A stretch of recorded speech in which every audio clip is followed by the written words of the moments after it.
I stepped into the engagement dinner convinced I would blend into the background, yet the mood in the hall shifted the very second my phone trembled in my pocket.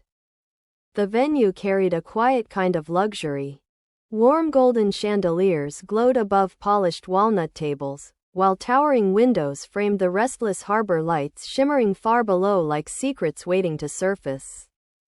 My younger sister Lena had chosen a flawless place to celebrate her approaching wedding. She noticed me near the entrance and her face brightened instantly, though faint exhaustion still lingered beneath her eyes. "You actually came," she whispered, pulling me into a firm embrace. "Of course," I replied. She released a slow breath as if tension had finally loosened its grip and led me toward the long table where both families were already settling in. Soft laughter tangled with overlapping memories and the delicate chime of crystal glasses. "Everyone, this is my brother, Ethan," she said. No formal introductions. No grand explanations.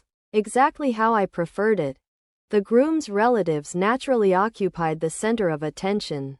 His parents sat with measured confidence, an aunt with a cutting sense of humor beside them, and several cousins in perfectly tailored jackets who carried themselves like rising executives. Conversation drifted again and again toward one magnetic subject, the global logistics empire where most of them had built their careers. They traded department names, performance milestones, and carefully filtered rumors with effortless enthusiasm. Our Asia-Pacific branch just finalized a major transport agreement, the groom's father Victor said with restrained pride, slowly swirling his whiskey. Heads dipped in recognition as though the story was familiar, yet still worthy of admiration. "It's incredibly difficult to get hired there now," his sister-in-law added, scanning the table with subtle calculation. "You need the right pedigree." Soon their attention shifted toward me. "So Ethan," Victor asked with deliberate friendliness, "what line of work are you in?" I offered a practiced answer. "Consulting operational strategy." "Nothing remarkable." They pressed gently. "What kind of operations?" I lifted one shoulder. "Mostly supply chain challenges." "Keeps the days interesting." The pause lingered, then dissolved as they eagerly returned to their favorite topic.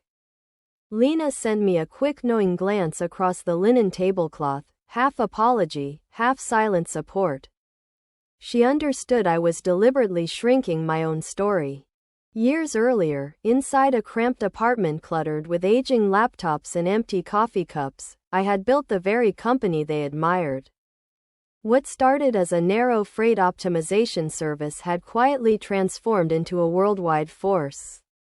Now I preferred to stay distant from the visible hierarchy, allowing seasoned leaders to stand in the spotlight. Remaining anonymous had unexpected advantages. People spoke more honestly when they assumed you were ordinary. One cousin leaned closer with an encouraging smile. "If you ever consider a change, we're always recruiting analysts. The entry-level grind is tough, but it's a reliable doorway." Light laughter spread around the table, friendly, sincere, completely unaware. I smiled back. "I'll remember that." The evening continued with heartfelt toasts, nostalgic stories about Lena and her fiancé, and more wine than anyone planned to drink. Then my phone vibrated again against my leg. The screen showed Marcus, our chief operating officer. He rarely called at night unless something serious was unfolding. I excused myself and moved toward the window overlooking the dark water. "Tell me," I said quietly. His voice was tight with urgency. A joint venture in the Middle East had encountered sudden legal resistance. Without immediate approval from me, the entire timeline risked collapsing. I listened closely, asked precise questions, and delivered calm instructions. Redirect compliance oversight to the regional hub. Have legal revise the liability framework before dawn. Instruct finance to redirect a significant reserve to secure a strategic port lease. Update me once it's finalized, I added. Marcus exhaled in relief. Understood. Thank you. When I turned back, an unnatural stillness had settled over the table. Forks hovered in midair. Conversations had vanished. Victor spoke first, choosing his words carefully. Did you just mention the Dubai hub? I nodded. And something about port agreements and major financial movements? His sister-in-law asked, brows tightening. Another nod. Silence deepened. Victor leaned forward. I'm sorry, could you repeat your full name? I told him. Recognition spread slowly, like dawn revealing shapes that had always been there. A cousin's glass struck porcelain with an awkward sound.